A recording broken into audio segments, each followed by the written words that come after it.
Hi guys, welcome to the class. मैं Aditya Poddar sir स्वागत करते हैं आपका यूट्यूब के इस चैनल आदित्य मैथ्स पे। स्टूडेंट्स, हम लोग अभी जो देख रहे हैं वो देख रहे हैं क्रेमर्स रूल।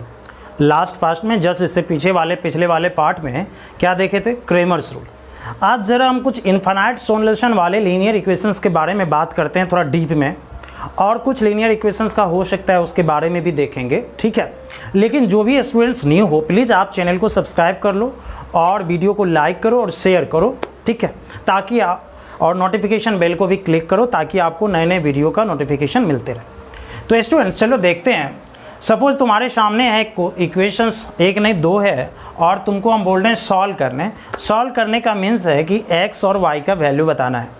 एक इक्वेशन है 2x + 3y = -6, सेकेंड इक्वेशन है -6x - 9y = +18, और इससे तुमको x और y का वैल्यू निकालना है। लीनियर इक्वेशंस को देखने के बाद मैक्सिमम स्टूडेंट्स के जो दिमाग में आता है वो ये आता है कि सर इसे एक्स वाई लाना है तो किसी एक को कैंसिल करा देंगे, आ जाएगा। तो ज़रा देखो, हम दिखाना चाह रहे हैं जो तुम करोगे। तो अगर एक को कैंसिल करोगे तो सपोज x को कैंसिल करोगे तो इसको 6 बनाना पड़ेगा, वो भी -6। तो इसमें तुम कितने मल्टीप्लाई करना चाहोगे? -3। तो सपोज तुम लोग ऐसे करते हो ना, इक्वेशन 1 मानते हो, इक्वेशन 2 मानते हो, अब कहते हो सर किसी एक को कैंसिल हम कराएंगे, इसको कैंसिल कराना है x को, तो इसमें -3 से मल्टीप्लाई, यानी इक्वेशन 1 में -3 से मल्टीप्लाई, और सबट्रैक्ट करेंगे इक्वेशन 2 को। यही करते हो। अब वो लिखते जो बड़ा बड़ा लाइन वो नहीं लिख रहे हैं, डायरेक्टली शॉर्ट में बता रहे हैं। इक्वेशन 1 में -3 से मल्टीप्लाई कर रहे हैं और सबट्रैक्ट कर रहे हैं 2 को, इक्वेशन 2 को। तो कहोगे सर ऐसा क्यों कर रहे हैं? क्योंकि लीनियर इक्वेशंस को सॉल्व करने के लिए एक एलिमिनेशन मेथड था ना, विलोपन विधि, जो हिंदी वाले बच्चे होंगे, तो वही हम यहाँ पे इस्तेमाल कर रहे हैं। तो -3 से इसमें मल्टीप्लाई करोगे तो होगा -6x - 9y minus into minus plus 18, और सेकेंड वाला इक्वेशन है -6x - 9y = +18। सब्ट्रैक्ट करने जा रहे थे यहाँ पे हम, जैसे सब्ट्रैक्ट करेंगे सब कैंसिल हो जाएगा, 0 - 0 = 0। ना तो x बचा, ना तो y बचा, ना तो कोई नंबर बचा। भाई सॉल्व कैसे करेंगे? ऐसा हुआ क्यों, ज़रा ध्यान देना अब तुम लोग, ओके। बहुत सारे स्टूडेंट्स यहाँ आकर के फंस जाते हैं और वो अपना क्लेरिफिकेशन ही नहीं दे पाते, सर क्यों नहीं हुआ सॉल्यूशन। ये ध्यान रखना हर वक्त, इसके पास एक सॉल्यूशन नहीं, इनफाइनाइट सॉल्यूशन है। पहली बात ध्यान से सुन लो, एक सॉल्यूशन नहीं, इनफाइनाइट सॉल्यूशन है, ठीक। अब कहेंगे यहाँ पे 2 इक्वेशंस है, 2 इक्वेशंस भी नहीं, एक ही इक्वेशन है। अब कहोगे क्या बात कर रहे हैं सर आप, 2 दिख रहा है हमको? नहीं, एक ही है, ठीक है। 2 दिख रहा है ना, नहीं है, वो एक ही है, उसका एक डुप्लीकेट फोटो है, ठीक है। तो अब ज़रा सा यहाँ ध्यान देना, एक ही इक्वेशन है हम कहने जा रहे हैं। तो यहाँ पे तुम क्या कहोगे? x और y का वैल्यू क्या मिला? ये नहीं बोलोगे नहीं आया, मिला सर, इनफाइनाइट मिला। कितना मिला? इनफाइनाइट। जब सभी 0 हो जाए तो इनफाइनाइट सॉल्यूशन। ये सभी आदमी ध्यान रखोगे, जब सभी 0 हो जाए इनफाइनाइट सॉल्यूशन, और अगर एक तो मान लो नंबर 0 नहीं होता, नो सॉल्यूशन, ठीक है। तो नो सॉल्यूशन का बात तो करेंगे नहीं, जब सॉल्यूशन ही नहीं भाई उसके बारे में बात क्या करें हम। तो इनफाइनाइट सॉल्यूशन में क्या होगा? सारा 0 आ जाएगा। और सारा 0 कब आता है तुमको भी पता होगा। अगर 5 है, 0 कब आएगा? सबट्रैक्ट करने पर, क्योंकि सेम है। तो अगर सभी 0 आ रहा है तो इसका मतलब क्या है? सभी सेम है, और सभी सेम है तो इसका मतलब क्या है? 2 इक्वेशंस नहीं, एक ही इक्वेशन है। बात समझ में आ रही है? मेरा ट्रिक समझ में आ रहा है? चलो ध्यान देना। अगर पता करना है कि 2 नहीं एक ही इक्वेशंस है, तो बड़े वाले इक्वेशन से कुछ कॉमन जरूर आ रहा होगा, 100%, उसको कॉमन लो। बड़ा इक्वेशन कौन? ये दिख रहा होगा 2, इससे कुछ कॉमन लो। क्या लोगे? -3 कॉमन दिख रहा है, तो जैसे -3 लिए तो यहाँ क्या हो जाएगा? 2x, और माइनस माइनस क्या हो जाएगा? +3y, और 18 है। कैंसिल कराएंगे 6 टाइम्स, तो 2x + 3y, और माइनस उधर चले गया -6। अब अगर ध्यान से देखो इक्वेशन 1 वही है। तो जब भी इनफाइनाइट सॉल्यूशन होता है बेटा, याद रखना, दो इक्वेशंस नहीं, एक ही इक्वेशन होता है, पहले ये तो कसम खा लो। जब भी इनफाइनाइट सॉल्यूशन आएगा सारा डिफरेंस ज़ीरो आएगा, और वैसा सिचुएशन में दो इक्वेशंस नहीं होता, एक ही इक्वेशन होता है। किताब वाला देगा भी, लेकिन हम देख के बता देंगे एक ही है। कैसे देखेंगे? बड़े वाले में से ज़रूर 100% कुछ कॉमन आ रहा होगा। दूसरा तरीका ये भी है कि 10th में तो तुम जानते थे ना, जांचने के लिए सारा रेशियो इक्वल आता है। देखते हैं, 2/-6 -1/3, 3/-9 -1/3, -6/18 -1/3, क्या सारा इक्वल आया कि नहीं आया? तो क्या इनफाइनाइट सॉल्यूशन होगा कि नहीं होगा? कहोगे सर 10th में तो पढ़े थे। तो अगर इनफाइनाइट सॉल्यूशन है तो वहाँ दो इक्वेशंस नहीं, कितना इक्वेशन है? एक इक्वेशन है, ठीक है। बट हमसे तो सॉल्यूशन पूछा जा रहा है भाई, हमको ये नहीं कह रहा था कि इनफाइनाइट है, हमसे तो सॉल्यूशन पूछा जा रहा था। तो ये तुम लोग को लिखने की कोई ज़रूरत नहीं, दिखाना चाह रहे थे वास्तव में होता क्या है ऐसे इक्वेशन के साथ। तो ऐसे इक्वेशन को सॉल्व कैसे करोगे? तो चूंकि इक्वेशन कितना है तुम्हारे पास? 1 ना, 2 नहीं ना, आज से याद रखना हो, 2 नहीं है, कितना है? 1। अब एक इक्वेशन है, कहोगे सर कौन सा ले? अरे भाई दोनों सेम है, जो लेना है लो, छोटा वाला ही लेते हैं। तो यहाँ पे 2x + 3y = -6, सेकेंड वाला लिखने की कोई ज़रूरत नहीं है, वही है सेकेंड वाला भी। अब अगर सॉल्व करना है तो सॉल्व करने का मतलब x और y का वैल्यू निकालना, x और y का वैल्यू निकालना। क्या तुम जानते हो एक इक्वेशन से यानी एक समीकरण से दो वेरिएबल यानी दो चर राशि का मान या वैल्यू निकल सकता है क्या? कहोगे नहीं सर ऐसा तो नहीं हो सकता। अगर कोई आपसे पूछे इससे x और y का वैल्यू बताओ, नहीं बता सकते। तो ये नहीं कहोगे सर नहीं आएगा, कहोगे आएगा, इनफाइनाइट वैल्यू आएगा। कितना वैल्यू? इनफाइनाइट। एक नहीं, दो नहीं, तीन नहीं, चार नहीं, हज़ार नहीं, करोड़ों आएगा। अब कहोगे सर ये कैसे? ऐसी स्थिति में बेटा आप क्या करोगे? किसी एक वेरिएबल को या तो x या तो y को एक आर्बिट्रेरी यानी मनचाहा नंबर मानोगे। आर्बिट्रेरी नंबर का मतलब होता है ABCD का कोई भी लेटर ले लो। तो लेट x = मान लेते हैं k, x = क्या मान लिए? k। तो अब बोलो x k मान लिए, तो यहाँ हो गया मेरा इक्वेशन 2k + 3y = -6 होगा ना? कहोगे यस सर होगा। अब यहाँ पे 3y इक्वल, क्योंकि y लाना है ना, 3y = -6 - 2k, तो y इक्वल होगा -6 - 2k, और 3 मल्टीप्लाई में है, इधर आएगा डिवाइड में। तो y का वैल्यू ये आ गया, और x क्या माने थे? k। यही तुम्हारा x और y आंसर हो गया। अब कहोगे सर ये क्या बात हुई, एक इक्वेशन से दो ठो आ गया, x तो आप ही माने थे, तो कैसे बोल रहे हैं x का वैल्यू है? बेटा एक है नहीं, इनफाइनाइट सॉल्यूशन है इसके पास। एक सॉल्यूशन तो है नहीं ना, तुम खोज रहे हो, इनफाइनाइट सॉल्यूशन है। अब देखना चाहते हो, चलो देखो। क्या k आर्बिट्रेरी है? आर्बिट्रेरी मतलब मनचाहा, मनचाहा मतलब दुनिया का कोई भी वैल्यू। चलो लो, क्या k 1 ले सकते हैं? एक आंसर। 2 ले सकते हैं? 2 आंसर। 3 ले सकते हैं? 3 आंसर। 50 ले सकते हैं? कहोगे यस सर 4 आंसर।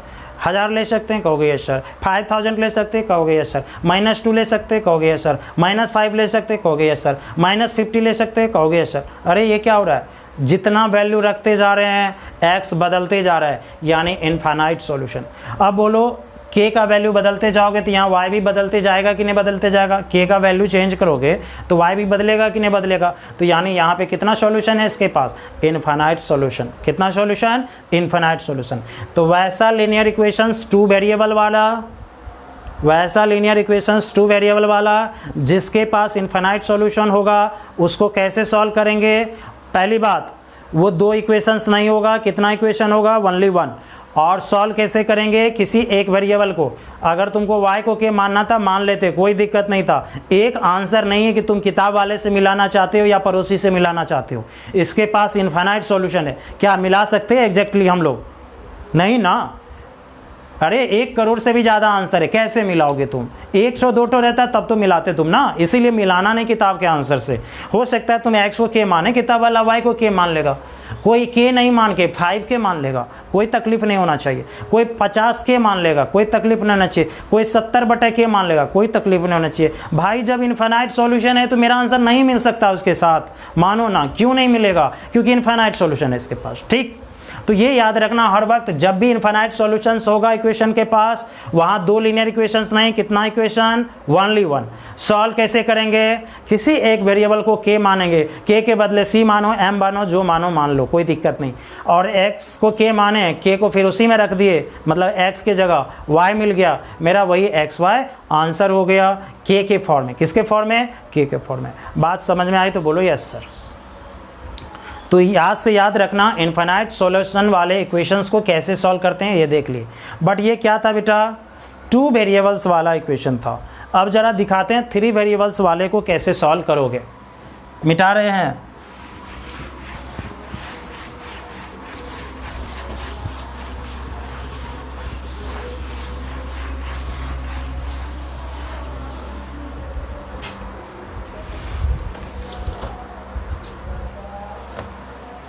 लिखना question 2, solve x plus y minus z is equal to 0, x minus 2y plus z equal 0, 3x minus plus 6y minus 5z equal to 0। अब ये सिस्टम ऑफ इक्वेशंस के पास भी infinite solution है, लेकिन इस बार 2 variables नहीं, 3 variables है। ध्यान से रख देना, यहाँ पे जेईई मेंस में से बहुतों क्वेश्चन पूछा जाता है, और एक पार्ट हम बनाएंगे, तुम लोग को दिखाएंगे कितना क्वेश्चन है इससे। तो यहाँ पे कैसे पता भाई इनफाइनाइट है? क्यों नहीं पता चलेगा भाई? 2 कंडीशन पढ़ चुके हैं 3। एक मैट्रिक्स मेथड याद करो, डिटर्मिनांट a 0 आएगा, एडजॉइंट a इंटू सी भी 0 आएगा, उससे पता कर सकते हैं। दूसरा, अब कहोगे सर आसान कौन होगा? वही adjoint into a equal to C. बेटा सी मैट्रिक्स होता था नंबर वाला, जो क्या है 0 0 0, तो सी को किसी में मल्टीप्लाई करेंगे तो 0 ही देगा, तो पक्का क्या होगा मेरा? इनफाइनाइट ही होगा ना। तो इनफाइनाइट होगा। दूसरा क्या बताए थे लास्ट वाले पार्ट में, क्रेमर्स रूल में, कि D 0 आएगा, D1 0 आएगा, D2 0 आएगा, D3 0 आएगा, सारा 0 आएगा। तो ज़रा यहाँ से बताना D इक्वल क्या लिखें हम? Coefficient 1 1 minus 1। पहले जांच के बता देते हैं, एक तो 1 माइनस 2 1, 3 6 माइनस 5। इसको सॉल्व करते हैं, 1 से सॉल्व करेंगे तो 5 2 10 माइनस 6 4 हुआ, माइनस 1 माइनस 5 माइनस 3 माइनस 8 हुआ, माइनस 1 6 प्लस 9 15 हुआ। कहीं गलती हुई क्या? 6 प्लस 6 होगा ना, 12 होगा। तो 4 हुआ, माइनस माइनस प्लस 8 हुआ, माइनस 12 हुआ, 0 आया। तो D का वैल्यू क्या आया? 0। अब D1 का वैल्यू भी 0 आना चाहिए, D2 का भी आएगा ही। याद करो, उसको लिखना नहीं। D1 का मतलब क्या था? फर्स्ट कॉलम में नंबर वाला, फर्स्ट कॉलम में नंबर वाला सारा 0। तो ज़रा ये बताओ, अगर फर्स्ट कॉलम में सारा 0 है तो वैसे डिटर्मिनेंट का वैल्यू भी क्या होगा? 0। प्रॉपर्टी नंबर 6 7 बताए थे डिटर्मिनेंट चैप्टर में। उसके बाद D2 भी क्या आएगा? 0, क्योंकि सेकेंड कॉलम में फिर वही भरेंगे। D3 भी क्या आएगा? 0। तो यानी हेयर यहाँ D equal D1 equal D2 equal D3 equal सारा क्या आएगा? 0। तो इसके पास कितना सॉल्यूशन होगा? इनफाइनाइट।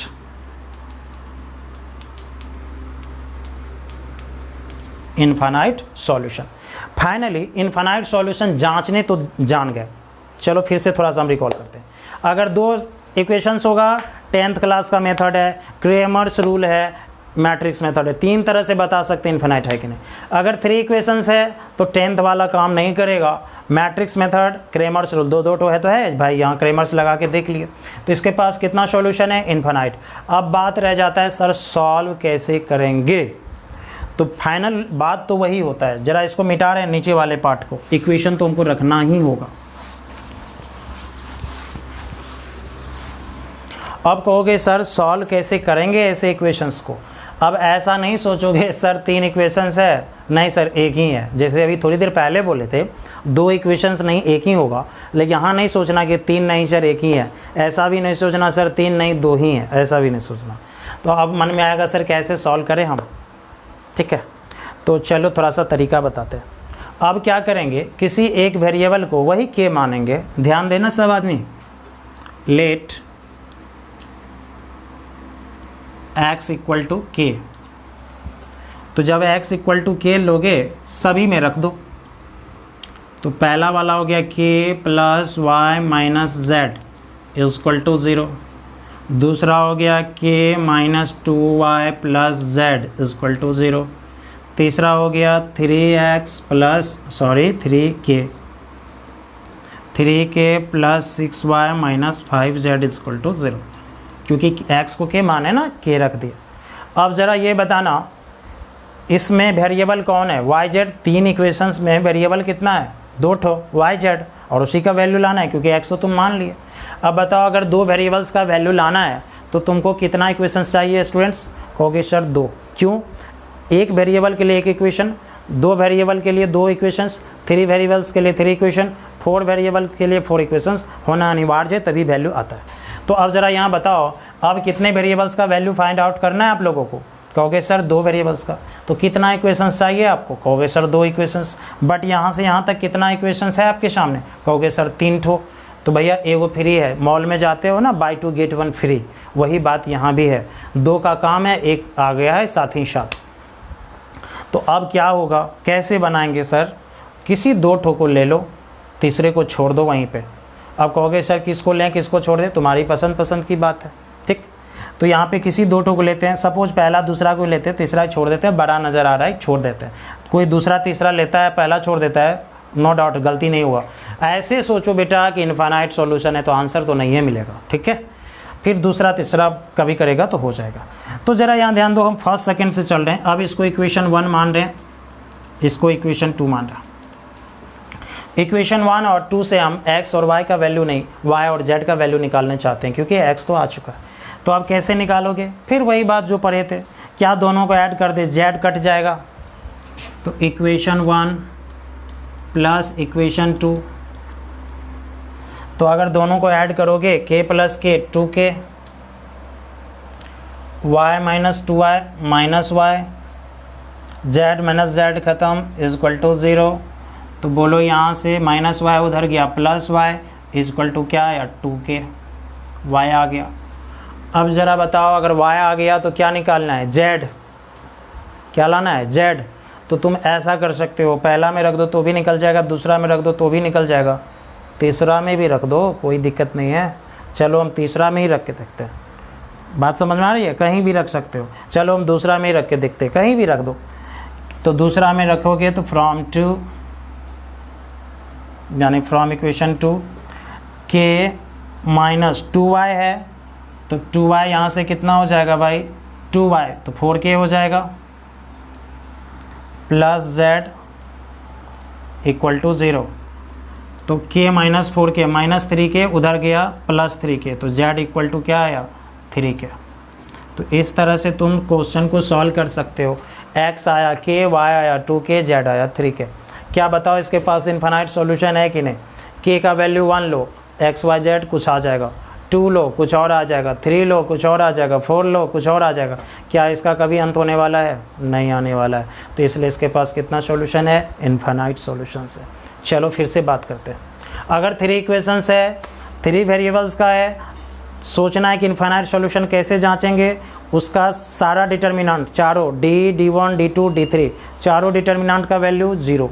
अब बात रहा मुद्दे की बात, सॉल्व कैसे करें सर, किसी एक वेरिएबल को k मान लेंगे, x को y को या z को, तुम्हारी मर्जी, ठीक, और सारे इक्वेशंस में रख देंगे। अब हमारे पास 2 ही वेरिएबल्स का वैल्यू लाने के लिए बचेगा, y का और z का। y और z के लिए कितना इक्वेशंस चाहिए, कहोगे सर 2 ठो चाहिए, किसी 2 को सॉल्व करके y z ले आएंगे, काम खत्म हो जाएगा। तो ये देखा तो हम कि अगर इनफाइनाइट सॉल्यूशंस होता है तो कैसे सॉल्व करते हैं। वो 2 वेरिएबल्स वाला भी बता दिए, 3 वेरिएबल्स वाला भी बता दिए, 4 वेरिएबल्स का नहीं आता, निश्चिंत रहो, ठीक। तो आशा करते हैं ये पार्ट तुम लोग को बहुत मज़ेदार लगा होगा। तो अगर लगा है तो वीडियो को लाइक करो, तुरंत कमेंट करो कि हाँ सर अच्छा लगा है, कमेंट करो, करते नहीं हो यार, लगता है सोए रहते हो, वीडियो देख के सो जाते हो, कमेंट क्या करो। तो ये था इनफाइनाइट सॉल्यूशंस। तो अब ये था क्रेमर्स रूल का सारा चीज़। इनफाइनाइट सॉल्यूशन होगा तो यूनिक सॉल्यूशन के लिए कल तरीका बताए थे, x equal d1/d, y equal d2/d, z equal d3/d, unique solution. Infinite solution, तीसरा केस बचा नो सॉल्यूशन। तो नो सॉल्यूशन में सॉल्यूशन ही नहीं आएगा तो प्रोसेस क्यों खोजेंगे भाई, आएगा ही नहीं। तो क्रेमर्स रूल आपका ख़त्म हो गया। ठीक, आप लोग क्रेमर्स रूल यही था, इतने तक याद रखेंगे। ठीक है, केसी सिन्हा बुक अगर है, एक्सरसाइज 8.2 का क्रेमर्स रूल का सारा क्वेश्चन आप सॉल्व कर सकते हैं। लेकिन कुछ चीज़ और बाकी है, क्रेमर्स नहीं, उससे हट के ज़रा उसके बारे में बात करते हैं। अब हम मिटा रहे हैं।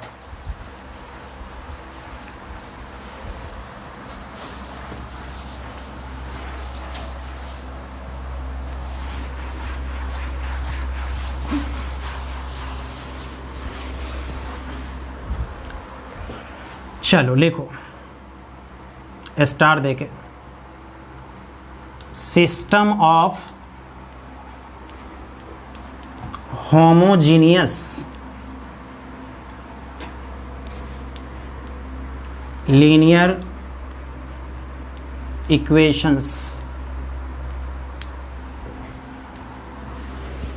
System of homogeneous linear equations. अब ये क्या है भाई, होमोजीनियस नया वर्ड आया। अभी तक पढ़े थे system of linear equations, Cramer's पढ़े या उससे पहले मैट्रिक्स मेथड पढ़े, दोनों में वही चीज़ें हुई थी। अब यहाँ पे हम लोग को होमोजीनियस वर्ड आया। कुछ नहीं है, बहुत सिंपल है। देखना चाहते हो, देखो, अगर राइट वाले साइड में जो नंबर लिखा करते थे वो सभी जीरो आ जाएगा तो उसी को हम लोग होमोजीनियस कहते हैं। ठीक, तो यानी a1x plus b1y plus c1z और लास्ट वाला क्या आएगा, जीरो। भले वो 2 वेरिएबल्स का हो, 3 वेरिएबल्स का हो, कांस्टेंट पार्ट जीरो लास्ट वाला। a2x plus b2y plus c2z is equal to zero. a3x plus b3y plus c3z is equal to zero. ठीक है, इसी को क्या बोलेंगे, होमोजीनियस लीनियर इक्वेशंस। कब बोलेंगे, जब कांस्टेंट वाला सारा पार्ट क्या होगा, जीरो। एक भी नहीं हुआ तो नहीं होगा। ठीक है, ध्यान रखना, सभी को जीरो होना अनिवार्य है। अब स्टूडेंट्स, ऐसे लीनियर इक्वेशंस के पास कितना सॉल्यूशन होगा उसकी बात करें। अभी कहोगे जस्ट सर पहले वाला जो एग्जाम्पल दिए थे तो ये ऐसा ही दिखा था, इनफाइनाइट आया था। यस आया था, कोई बात नहीं, बिल्कुल आया था। लेकिन हमेशा इनफाइनाइट आए ये भी गारंटी नहीं है। चलो कुछ बात करना चाहते, थोड़ा डिटेल में देखना। हम कहेंगे कि x, y, z तीनों जीरो लेते हैं तो a1 into zero zero, b1 into zero zero, c1 into zero zero, total zero जोड़ेंगे जीरो। क्या सेटिस्फाई किया कि नहीं, तो क्या वो मेरा आंसर होगा कि नहीं, x equal to zero, y equal to zero, z equal to zero. क्या जब भी होमोजीनियस लीनियर इक्वेशंस होगा x equal to zero, y equal to zero, z equal to zero, मेरा सॉल्यूशन होगा या नहीं होगा, होगे सर, होगा, ऑलवेज होगा भाई। जब कांस्टेंट पार्ट आप दिए ही नहीं और कांस्टेंट पार्ट जीरो दे रहे हैं और इधर सभी जगह हमको जीरो रखना है तो जीरो तो सेटिस्फाई करेगा। हम इसको कितना ही बदल दें, चूंकि एक्स वाई जेड जीरो ले रहे हैं तो समूचा जीरो कर देगा। तो ये जो x equal to zero, y equal to zero, z equal to zero है, इसको बोलते हैं ट्रिवियल सॉल्यूशंस। क्या बोलते हैं इसको, ट्रिवियल सॉल्यूशंस। अब ध्यान देना, x equal to zero, y equal to zero, z equal to zero हमेशा होगा। तो ध्यान देना यहाँ पे, here x equal to y equal to z equal to zero is the always solution of above equations। x equal to zero, y equal to zero, z equal to zero, ये सारा इसका हमेशा क्या होगा, सॉल्यूशन होगा। और इस solution को क्या बोलेंगे, बोलो ट्रिवियल। दिस सॉल्यूशन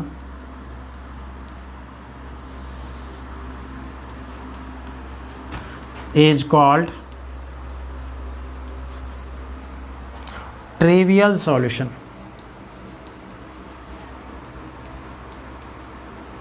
ठीक, ये हमेशा होगा जब भी होमोजेनियस देखो, राइट साइड जीरो देखो, आंख बंद करके सोचो 0 0 0 आंसर होगा, वो ट्रिवियल सॉल्यूशन हो गया। अब बात रहा कि सर इनफाइनाइट सॉल्यूशन भी तो होगा, जैसे अभी थोड़ी देर पहले आप बताए थे। हाँ, तो सॉल्व करने का तरीका तो आपको बता ही दिए, अभी तुरंत ले आओ, कोई दिक्कत नहीं है। लेकिन बेटा याद रखना, हमेशा इसके पास इनफाइनाइट नहीं होता। अब हम ये क्या कह रहे हैं, 0 0 0 हमेशा ऑलवेज होगा, ट्रिवियल हमेशा होगा। ट्रिवियल का मतलब होता है, इसको ऐसे सेंस में जनरल भाषा में सोचो, साधारण, आसान। तो ये 0 0 0 क्या है, साधारण है, आसान है, जो हमेशा आएगा। हाँ, ट्रिवियल का मतलब यही होता है। तो अब यहाँ पे हमेशा आएगा। लेकिन दूसरा जो सॉल्यूशन इनफाइनाइट सॉल्यूशन, मन में आएगा सर हमेशा आएगा, नहीं, हमेशा नहीं आता है। सबसे पहले वो जो सॉल्यूशन आएगा ना इनफाइनाइट, उसको बोलेंगे नॉन ट्रिवियल सॉल्यूशन। क्या बोलेंगे उसको, नॉन ट्रिवियल सॉल्यूशन। इसलिए भाई पेचीदा है वो, एक तो आंसर उसके पास नहीं, साधारण चीज़ें नहीं है वो, तो इसलिए उसको बोलेंगे नॉन ट्रिवियल सॉल्यूशन। तो उसके पास तो इनफाइनाइट होता है। तो कहोगे सर कोई ऐसा तरीका जांचने के लिए जिससे कि वो जांच पाएँ कि हाँ नॉन ट्रिवियल होगा? हाँ भाई, क्यों नहीं। डी यानी इसका जो डिटर्मिनांट डी आएगा वो गारंटी 0 आना चाहिए। कहोगे सर 0 आना चाहिए? हाँ, डी 0 आना चाहिए। कहोगे सर D1 D2 D3 सब? बेटा वो तो 0 एबे करेगा क्योंकि 0 0 0 है। तो पक्का नॉन ट्रिवियल सॉल्यूशन के लिए इसका डिटर्मिनांट क्या आएगा, 0, सारा डिटर्मिनांट। और सारा में 3 को जो T1 D2 D3 एबे करेगा, उसका बारे में बात नहीं कर रहे हैं, डी के बारे में बात कर रहे हैं। तो नॉन ट्रिवियल सॉल्यूशन के लिए क्या होगा, इसके कोफिशिएंट से बने डिटर्मिनांट का वैल्यू क्या होगा, 0। और उस सॉल्यूशन को क्या बोलेंगे, नॉन ट्रिवियल सॉल्यूशन। तो 0 0 0 को क्या बोलेंगे, ट्रिवियल सॉल्यूशन, और दूसरे सॉल्यूशन को क्या बोलेंगे, नॉन ट्रिवियल सॉल्यूशन। तो other solutions is called non-trivial solution। ठीक, ये सभी आदमी ध्यान रखोगे। अभी हम फिर सारा कुछ बताएंगे, पहले इसको नोट कर लो, ठीक है। थर्ड पॉइंट लिखना, फॉर नॉन ट्रिवियल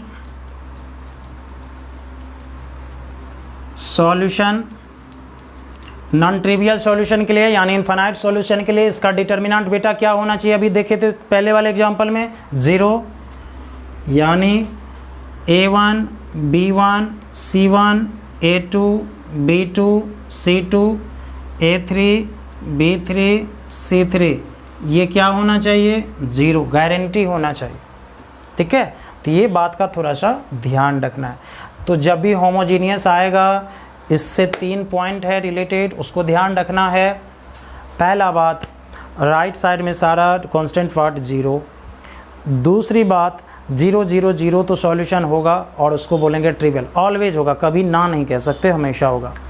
तीसरी बात, 0 0 0 को छोड़ के जो भी होगा उसको नॉन ट्रिवियल सॉल्यूशन कहेंगे, और नॉन ट्रिवियल सॉल्यूशन उसके पास होगा या नहीं उसको जांचने के लिए डिटर्मिनेंट लाएंगे। अगर डिटर्मिनेंट 0 आएगा तो नॉन ट्रिवियल सॉल्यूशन होगा, और अगर नहीं आएगा तो नॉन ट्रिवियल सॉल्यूशन नहीं होगा। वैसी स्थिति में सिर्फ एक ही आंसर होगा, ट्रिवियल 0 0 0। ठीक, तो ये याद रखना कि एग्जाम में कैसे क्वेश्चन पूछा जाता है, ज़रा उसका भी मैं चर्चा कर दूँ। 3 इक्वेशंस देगा, पूछेगा क्या इसके पास नॉन ट्रिवियल सॉल्यूशन है, ट्रिवियल नहीं पूछेगा, वो तो होने हैं। नॉन ट्रिवियल सॉल्यूशन है, यस नो में जवाब दोगे। तो कैसे करोगे, डिटर्मिनेंट ले आना, अगर 0 आया तो यस लिख देना। कहेगा अगर हाँ है तो आप सॉल्व कीजिए। तो कहोगे सर सॉल्व कैसे करेंगे, नॉन ट्रिवियल सॉल्यूशन मतलब इनफाइनाइट बेटा, तो नॉन ट्रिवियल मतलब सॉल्यूशन कैसे लाएंगे। जस्ट इससे पहले वाले पार्ट में देखे थे ना, एक्स को के मानेंगे, कहीं रख देंगे, वाई जेड आ जाएगा, ख़त्म करना। तो ये था समूचा क्रेमर्स रूल और होमोजीनियस वाला पार्ट। हम एक क्वेश्चन बनाते हैं और तुम लोग को दिखाते हैं कैसे बनाओगे नहीं बनाओगे। ठीक है, चलो मिटा रहे हैं।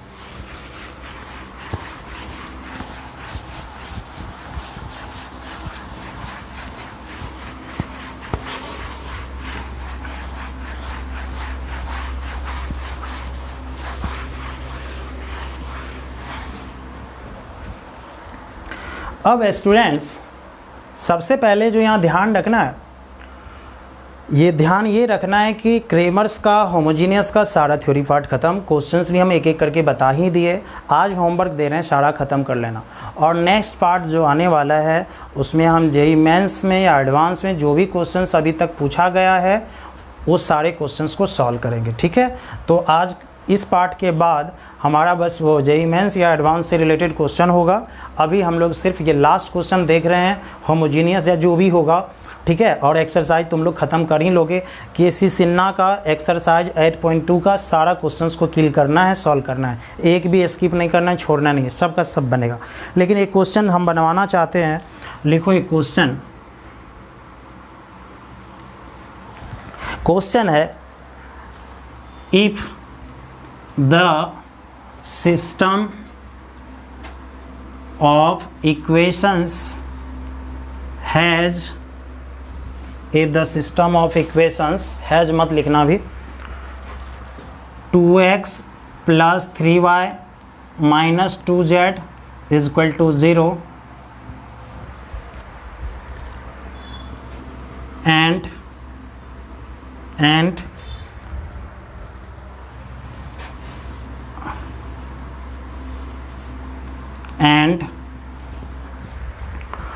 2x minus y plus 3z is equal to 0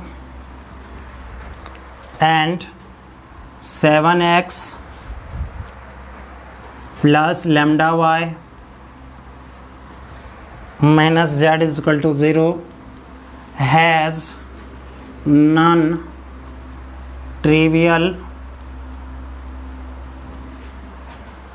solution, then find the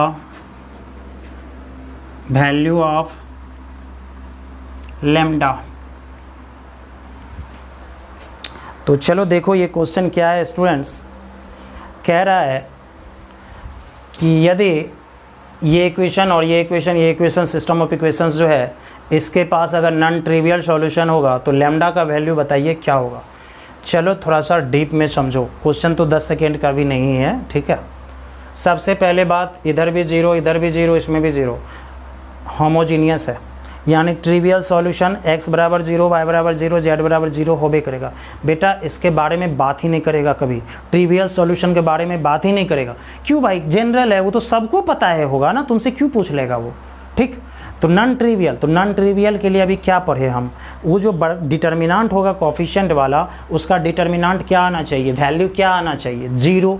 तो ये बताओ, वी नो यानी हम लोग जानते हैं, for non trivial solution determinant क्या होगा, 0 कोफिशिएंट से। तो बोलो क्या होगा, 2 3 - 2। दूसरा का क्या होगा, 2 - 1 3। तीसरा का क्या होगा, 7 लैम्डा -1 इज इक्वल टू क्या होना चाहिए, 0। तो नॉन ट्रिवियल सॉल्यूशन के लिए आज से कसम खा लो, बस एक ही बात याद रखो कि उसका डिटर्मिनांट क्या होगा, 0। तो अब इसको एक्सपेंड कर लेंगे तो मेरा सारा कहानी ख़त्म हो जाएगा। तो एक स्टेप में यहाँ ख़त्म करते हैं पहले। 2 1 - 3 लैम्डा हो गया, उसके बाद -3 -2 -21 -23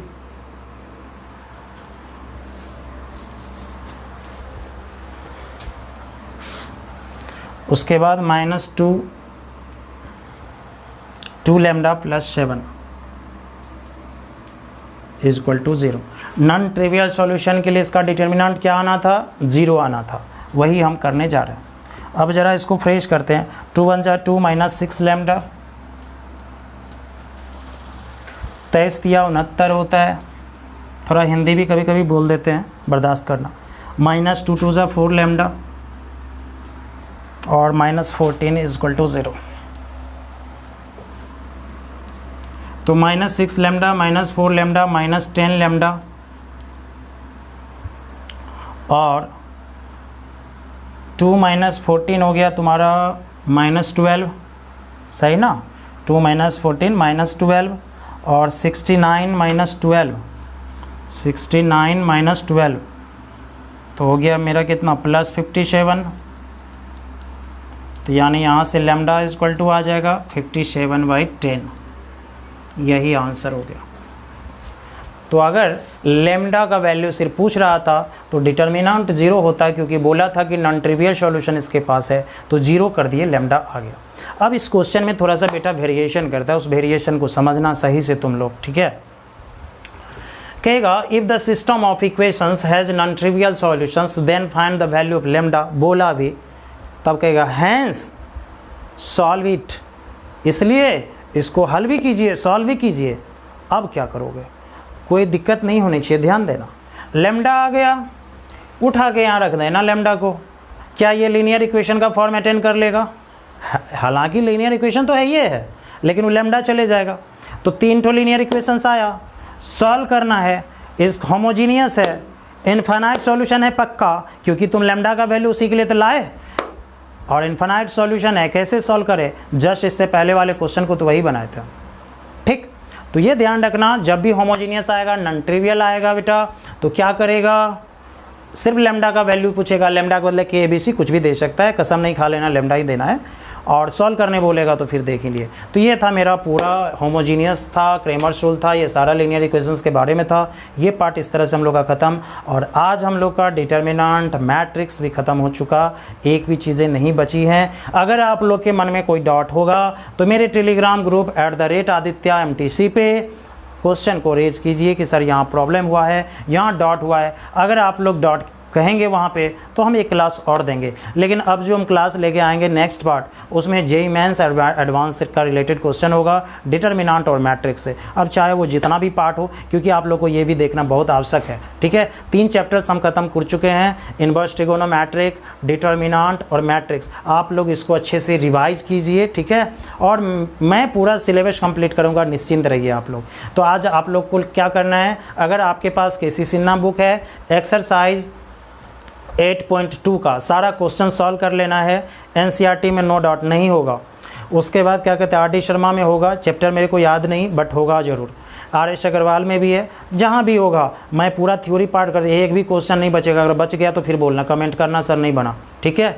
और इस तरह से काम ख़त्म कर लो। तब तक के लिए बाय, धन्यवाद देखने के लिए आप लोगों का।